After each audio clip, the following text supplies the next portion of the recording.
Hello friends, मैं CP आ चुका हूँ आपके बीच अपना चक्रवृद्धि ब्याज का अगला पार्ट लेके। उम्मीद करता हूँ पिछले जो भी पार्ट है उनमें आपको अच्छे से समझ में आया होगा। तो चलिए करते हैं इस पार्ट की शुरुआत। उससे पहले आप मेरे चैनल को लाइक करिए, सब्सक्राइब करिए और बेल आइकन का बटन दबाइए। ये सवाल भी मैं पिछले पार्ट के सवालों से संबंधित लाया हूँ, पर इन सवालों में थोड़ा सा चेंजेस है, आप देखेंगे समझ में आ जाएगा। बस थोड़ा सा और सब्र करिए, उसके बाद आपके लिए बढ़िया बढ़िया थ्योरी वाले सवाल, क्योंकि मैं एक एक कदम करके ही बढ़ा रहा हूँ। मैं एकदम आपको ये नहीं चाहता कि एकदम ऐसे करके जीना चढ़ा दूँ। आराम आराम से चढ़ेंगे तो आप जल्दी रखेंगे नहीं, अगर एकदम चढ़ाया तो आपके गिरने के चांस बहुत हैं। तो चलिए करते हैं सवाल की शुरुआत, और अपने वही ट्री मेथड से ही हम इसको करेंगे। तो देखिए यहाँ आपको दर पता है, कुल धन राशि दे रखी है, मतलब ये आपको ए दे रखा है, ये आपको ए दे रखा है, ठीक है। क्योंकि सवाल में कुल धन राशि जितनी होती है वो ए होता है, मतलब मिश्र धन आपको यहाँ दे रखा है, ठीक है। इसको ए है ये, ठीक है। तो और समय 2 वर्ष का है और हमको पी पता करना है। तो चलिए आइए, आपको पता है हरकत तो हम इसी के साथ करेंगे। तो भैया 16 कितना होता है 48, तो 50/3% का निशान नीचे आएगा तो आएगा 100। 0 से 0 गया, 5 दूनी 10, तो 1/6 ये आ गया। अब आपको पता है 6 की पावर टी करेंगे ये, तो टी का वैल्यू कितना है 2 है, तो 6 छन 36। तो आपका 36 जो है ये पी का यूनिट आ चुका है यहाँ पे। तो हम पहले साल के लिए इधर निकाल लेंगे और सेकंड साल के लिए इधर निकाल लेंगे, ठीक है। तो 36 आपको पता ही है कैसे निकलेगा, तो अब ज़्यादा कुछ आपको बताने की जरूरत है नहीं, क्योंकि अब तो आपको पता है ये कैसे निकलेगा। तो 6 छन 36, 6 इधर आएगा तो पता है सेकंड साल के लिए कि उतना 6 ही आएगा, ठीक है। फिर सेकंड साल का सीआई भी देख लेते हैं, 6। अब ये भी पता है आपको कैसे आएगा, ये आ गया।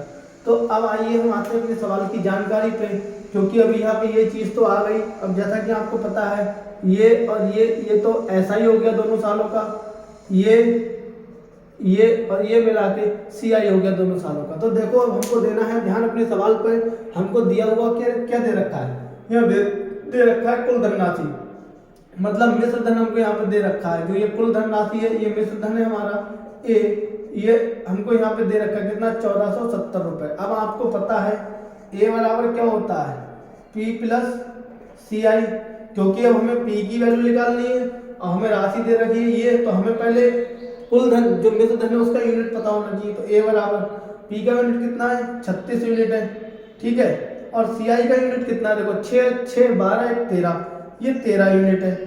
दोनों मिलाकर कितना हो गया 6 और 3 9 और 1 ये 4, 49 यूनिट आपका यहाँ पे हो चुका है क्या ये। तो 49 यूनिट बराबर आपका 1470 रुपए हमें क्वेश्चन में दे रखा है।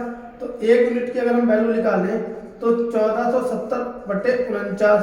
तो भैया अब ये देखो कि कैसे कटेगा, ये तो आपको ही देखना है। एक तो वो तरीका है नंबर में किसी ऐसे नंबर से गुणा करो, ये जो लास्ट में नंबर दिख रहा है ये आ जाए तो हो जाएगा, और वरना इसको आप 7 से भी काट सकते हो। देखो 7 7 49, 7 दूनी 14, 7 एकम 7, ये 0 बच गया, 7 3 21। तो 1 यूनिट की जो वैल्यू है वो आपकी 30, 1 यूनिट की वैल्यू जो वो आपकी 30 आ गई। और हमसे पूछ क्या रहा है, हमसे पूछ रहा है पी। तो भैया पी कितना यूनिट है, तो पी आप यहाँ पे देख ही रहे हो 36 है, पी बराबर 36 यूनिट है। तो भैया 36 यूनिट की वैल्यू निकालने के लिए 1 यूनिट की ये है, तो 36 की कितनी होगी इसकी कर दो गुणा। तो भैया 0 तो देखो ऐसा ही रह जाएगा, ठीक है, 0 तो यही रह जाएगा। 3 6 18 बचे 1 3 3 9 और 1 10।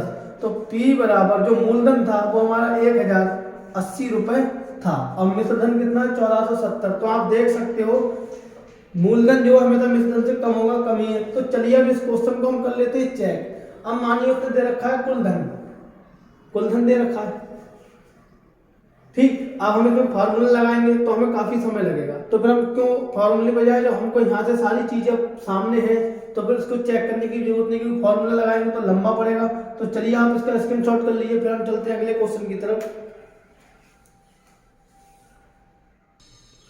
तो चलिए हम आ गए अपने अगले क्वेश्चन पर, और क्वेश्चन को देखकर डरना नहीं है, क्योंकि डरना इसलिए नहीं है क्योंकि क्वेश्चन में इस बार कुछ चीजें आपने देखी होंगी दी भी हैं, तो क्वेश्चन देख के घबराना मत। क्योंकि आपके सामने देखो पूछा है कुल धन, मतलब ये मिश्र धन ए भी पूछ रहा है, मूलधन पी ये पी भी पूछ रहा है, और हमको दे क्या रखा है। इस बार जरा थोड़ा सा ध्यान दीजिएगा, इसने बोला है सेकंड वर्ष का CI 70 रुपए है। अब पहले तो हमें सेकंड वर्ष का CI निकालना पड़ेगा। रुपए में यहाँ दिया है कितने यूनिट आएंगे ये हमें पता करना पड़ेगा। अगर हमें वो पता लग जाएगा तो हमें 1 यूनिट की वैल्यू पता लग जाएगी। और अगर 1 यूनिट की वैल्यू हमको पता लग गई, अगर 1 यूनिट की हमको वैल्यू पता लग गई तो जाहिर सी बात है हमारा सवाल तो हमारे हाथ में। तो चलिए करते हैं अपना क्वेश्चन। आपको पता है हरकत तो मैं इसी के साथ ही करने वाला हूँ। तो 11 ने 99 100/9% के साथ नीचे आएगा तो 100 से 100 चला गया तो ये जो हमारा वो 1/9 बचा। अब आपको पता है 9 का स्क्वायर करोगे तो डायरेक्ट लिख लेते हैं 81 जो हमारा ये हमारा जो यूनिट है ये हमारा पी की यूनिट होती है। चलिए पहले साल के लिए इस पे लगा देते हैं, फिर इसको दूसरे साल के लिए लगा देते हैं। तो भैया पहले साल के लिए लगाया, यहाँ पे ये सेकंड साल के लिए लगाया। ये सेकंड है ये फर्स्ट है। तो 81 में जब ये रेट लगेगा 1/9 तो पहले साल में 9 यूनिट बढ़ेगा तो दूसरे में भी 9 बढ़ेगा। तो भैया सेकंड साल के लिए ये देख लेते हैं यहाँ 9। अब इसमें रेट तो यही लगेगा 9 तो ये आ गया 1। तो भैया आपको एक चीज और बता दूं, आपको पता है ये वाला जो क्षेत्र है पूरा ये वाला ये सेकंड साल के लिए, ये सेकंड साल के लिए, ये सेकंड देखो पहले साल में तो ऐसा ही आएगा, सेकंड साल में आएगा CI। ये पूरा एक क्षेत्रीय इधर वाला पार्ट है ये सेकंड साल के लिए बोला गया। ये है CI आपका सेकंड साल का। देखो ये ऐसा ही होता है, ये ऐसा ही होता है, इसको मिला के सब CI होता है। पर उसने क्या बोला है सेकंड साल का CI। तो सेकंड साल का CI तो हमारा ये है ना, फर्स्ट साल का CI हम नहीं जोड़ेंगे। तो यहाँ क्या दे रखा है CI बराबर 70 रुपए दे रखे हैं। अगर हमें CI की यूनिट 1 यूनिट हमें पता लग जाए कितने के बराबर है तो हम इस सारा कुछ निकाल सकते हैं। देखो सेकंड साल का CI जो हमारा ये है सेकंड साल का CI ये दोनों तो 9 और 1 10 तो ये 10 यूनिट बराबर 70 रुपए हमें दे रखे हैं। तो 1 यूनिट बराबर 70/10 0 से 0 गया तो 1 यूनिट बराबर हमारा 7 है। 1 यूनिट बराबर हमारा 7 है। देखो फिर से समझो, उसने ये सब कुछ दे दिया, हम यहाँ तक टाइप तक पहुंच गए। 81 से निकाला ये। अब वो बोल रहा है सेकंड वर्ष का CI 70 रुपए है।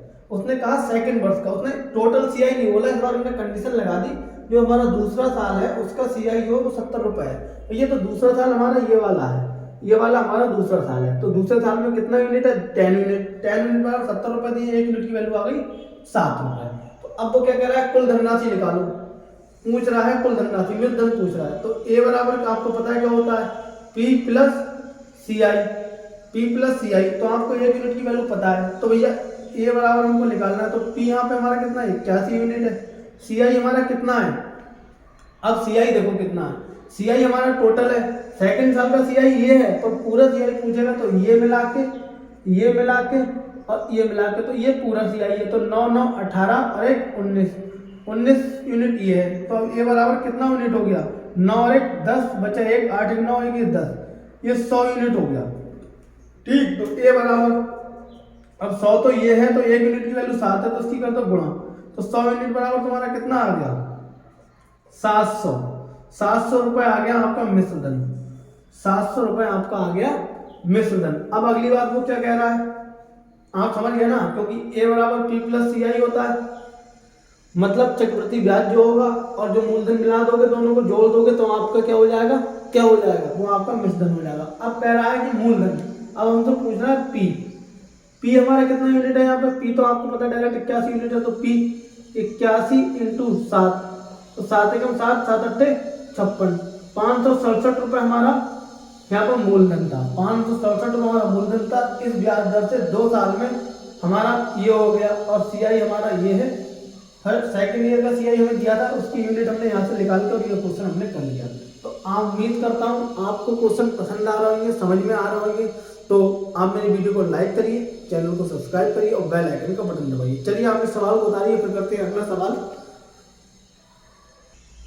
तो चलिए हम आ चुके हैं अपने एक अगले सवाल पे और सवाल को देखकर डरना मना है क्योंकि आप हैं CP मैथ्स क्योंकि 25 के साथ। और आप इस सवाल को ध्यान से देखिएगा और सवाल को देखकर डरिएगा मत, क्योंकि इस बार इस सवाल में ट्विस्ट कर दिया है। उन्होंने बोला है चक्रवृद्धि ब्याज और साधारण ब्याज मतलब CI और SI का डिफरेंस हमें यहाँ दे रखा है। 2 साल का समय है, परसेंट दर दे रखी है और हमसे मूलधन पूछा है।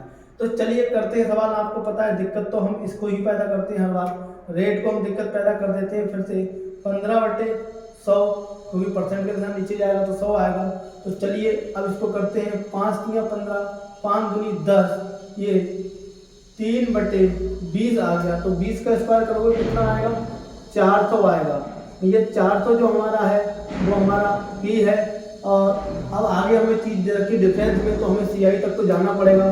तो पहले साल के लिए हम देख लेते हैं क्या है रेशियो हमारा, 3/20 इंटू 400। तो 0 से 0 गया, 2 दूनी 4, तो 20 तिया 60। पहले साल में 60 यूनिट बढ़ा, तो ये दूसरे साल में यहाँ पे भी 60 ही यूनिट बढ़ेगा। तो आइए अब सेकंड साल के लिए जरा CI देख लें कितना हो रहा है। 60, तो ये 60 पे फिर कौन सा रेशियो लगेगा, ये वाला लगेगा। ये गया 2 तिया 6, 3 तिया 9, तो भैया यहाँ 9 यूनिट आ रहा है ना। हाँ, तो मैंने आपसे शायद पिछली वीडियो में एक बात बोल दी थी कि यहाँ पे 1 ही आएगा। तो ये जरूरी नहीं है, वो मैं धोखे में बोल गया हूँ, ये जरूरी नहीं है कि यहाँ पे 1 आए। यहाँ पे आपका संख्याएं बढ़ के भी आ सकती है, क्योंकि डिपेंड करेगा ये ऊपर वाली संख्या क्या है। ठीक है, उस पर डिपेंड करेगा, वो मैं बोल गया हूँ, कोई बात नहीं। चलिए अपने क्वेश्चन पे ध्यान देते हैं। यहाँ पे देखो CI जो है वो हमारा ये और ये तीनों मिला के CI है, ऐसा ही ये है, ऐसा ही हमारा ये है।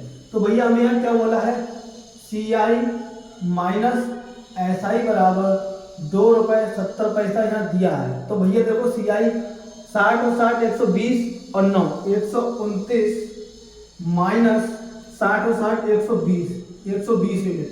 ये दोनों कहानी हमारी यूनिट में चल रही है। देखो करा क्या है, CI बोला है, CI हमारे तीनों होते हैं, जोड़ के मैंने इसको यहाँ लिखा है। SI बोला है, ये दोनों जोड़ के मैंने लिखा है। यहाँ CI में से SI घटा के 2 रुपये 70 पैसे रुपये आया है। तो जब 129 में से 120 गया तो यहाँ 9 यूनिट बचा। तो 9 यूनिट बराबर आपका ये रुपये दे रखा है, 9 यूनिट बराबर ये दे रखा है। तो 1 यूनिट बराबर 2.0.9। अब आप चाहें तो पॉइंट हटा के नीचे 0 लाओ, 0 से 0 काटो और 9 तिया 27। तो 1 यूनिट बराबर आपका 3 आ रहा है। 1 यूनिट बराबर 3 आ रहा है। मूलधन हमारा ये है, मूलधन हमारा क्या है, ये है। ये जो हमारा मूलधन ये नहीं है, मतलब मूलधन का यूनिट ये है। तो पूछा क्या है, P। तो भैया जब P पूछा तो P बराबर हमारा कितना है, 400 यूनिट। 400 यूनिट है, ठीक है। क्योंकि देखो यहाँ 2 रुपये 70 पैसे दिया है, 2 के बाद पॉइंट है, ठीक। 2 के बाद यहाँ हमारा पॉइंट दे रखा है, तो भैया पॉइंट तो हमें लगाना ही पड़ेगा, ठीक है। 2 के बाद पॉइंट दे रखा है, ये आप ध्यान रखना। आप ऐसे भी कर सकते हो, पर 2 के बाद, क्योंकि यूनिट में चल रहा है तो ये ध्यान रखना कि 2 के बाद पॉइंट दिया है। तो ये हो गया 400 यूनिट। तो 400 यूनिट इंटू 3, तो ये आया 1200 आया, क्योंकि ये 2 के बाद पॉइंट तो 2 के बाद पॉइंट भी आपको लगाना पड़ेगा मूलधन में, क्योंकि ये रुपए ऐसे चल रहे थे, मैंने यहाँ पॉइंट हटाया था, कोई बात नहीं। तो P बराबर आपका 12 रुपये आंसर आएगा। और अगर आप चाहते हैं तो ये 2.70 है, ये 9 है, तो 9 तिया 27, ठीक है। तो आपको कोई दिक्कत नहीं, 0 ये रहेगा ही रहेगा। इधर पॉइंट लगा लो 2 के बाद, फिर यहाँ गुणा करोगे आप, बात वही आनी है, ठीक है। तो आप कैसे भी कर सकते हैं, जब ये पॉइंट यहाँ 2 के बाद है तो इधर भी लगाएंगे। तो आपका जो आंसर है वो 12 रुपये आ चुका है। उम्मीद करता हूँ आपको अच्छे से समझ में आ रहा होगा। ऐसे ही ट्विस्टेड सवाल और आने वाले हैं, आप बने रहिए मेरे साथ, मेरे इस चैनल पर CP मैथ UP 25 पर बने रहिए। तो चलिए अब करते हैं अपना अगला सवाल। तो हम आ चुके हैं अपने अगले सवाल पे। जैसा कि आपको सामने ये सवाल दिख रहा है, आपको सवाल देखकर बिल्कुल डरना नहीं है, घबराना नहीं है, क्योंकि इस सवाल में थोड़ा चेंज हो गया। अब तक हम कर रहे थे ट्राई साइकिल में 2 साल के, और अब दे दिया है 3 साल। तो हमारी ट्राई साइकिल बनेगी कुछ आगे, और ट्राई साइकिल में होंगे कुछ चेंजेस। तो इन चेंजेस को आप ध्यान से देखना, बिल्कुल भी डरना मत, इत्मीनान से देखना, आपको अच्छे से समझ में आएगा। और अगर एक बार आपने ये समझ लिया तो आपको फिर आगे टेंशन लेने की आवश्यकता ही नहीं पड़ेगी। तो चलिए मैं आपको कराता हूँ ये सवाल। जैसा कि आपको पता है कि स्टार्टिंग हमारी कहाँ से होगी। स्टार्टिंग में तो इसको ही हम दिक्कत देते हैं, परसेंट के साथ नीचे लाए, 100 लगाया, काटा, तो 1/10 आया।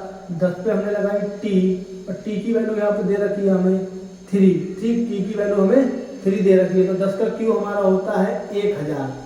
10 का Q हमारा 1000 होता है।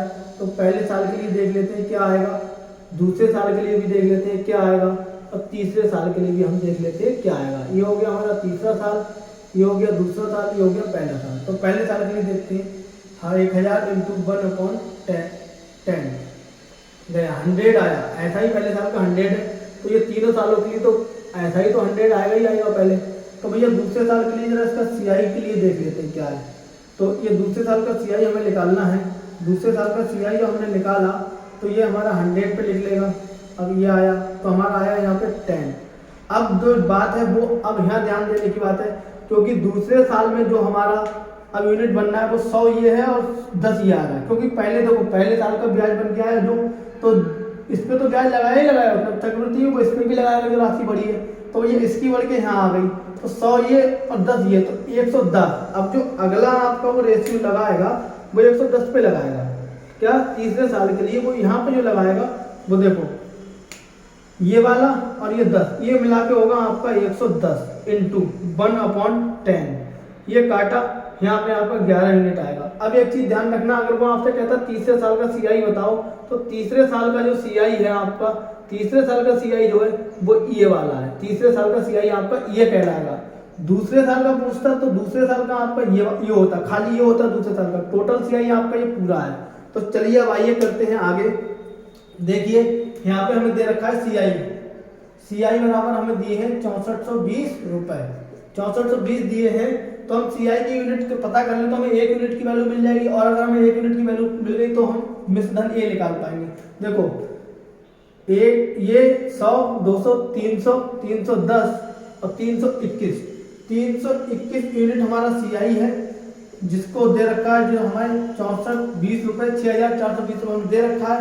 तो 1 यूनिट निकालने के लिए 6420 के नीचे 321 लाए, 321 दूनी 642। देखो 321 दूनी 642 होते हैं ना। तो 1 यूनिट बराबर आपका 20 आ गया। 1 यूनिट बराबर 20 आ गया, तो आपको पता है A बराबर क्या होता है हमारा, A बराबर P प्लस CI होता है। देखो CI की यूनिट ये है, P की ये है, हम सबको जोड़ लेते हैं। 1000 और 321 ये जोड़िए, तो हमारा ये 1321 यूनिट हमारा क्या हो गया, मिश्रण हो गया 1321 यूनिट। तो आपको पता है 1 यूनिट की वैल्यू हमारे पास 20 है, तो 1321 इंटू हम 20 कर लें। हाँ कर लीजिए, बिल्कुल कर लीजिए। देखो जीरो तो ऐसे ही रहेगा, 2 एकम 2, 2 दूनी 4, 2 तीन 6 और 2 एकम 2। जो हमारा मिश्र धन A 26,420 रुपए हमारा इसका आंसर आ गया है। उम्मीद करता हूँ आपको ये सवाल समझ में आया होगा, अच्छे से आया होगा, क्योंकि आप देख रहे हैं यहाँ से 3 साल का पूछा था तो ट्राई साइकिल हमारी ऐसी बनी। ट्राई साइकिल ज़्यादा नहीं है। देखो सेकंड साल के लिए तो हमारा ये वाला रहेगा, थर्ड साल के लिए हमारा ये रहेगा। अब पूरा CI तो आपको पता है, इन सबको जोड़ दो तो पूरा टोटल CI होता है। ऐसा ही पहले साल का, दूसरे साल का और तीसरे साल का कंबाइंड ऐसा ही, तो इन तीनों को जोड़ दो। तो उम्मीद करता हूँ आपको समझ में आ रहा होगा। तो चलिए फिर आपको ये सवाल अच्छे से समझ में आ गया होगा। तो फिर अब मिलता हूँ मैं आपको उसके अगले भाग के साथ, क्योंकि आज थोड़ा सा जरा कुछ आज यहाँ नेटवर्क प्रॉब्लम है, तो उस वजह से अब मैं आपको मिलता हूँ अगले भाग में। तो ठीक है, आपको मेरी वीडियो पसंद आ रही होंगी तो मेरी वीडियो को लाइक करें, शेयर करें और चैनल को सब्सक्राइब करें। जय हिंद, जय भारत।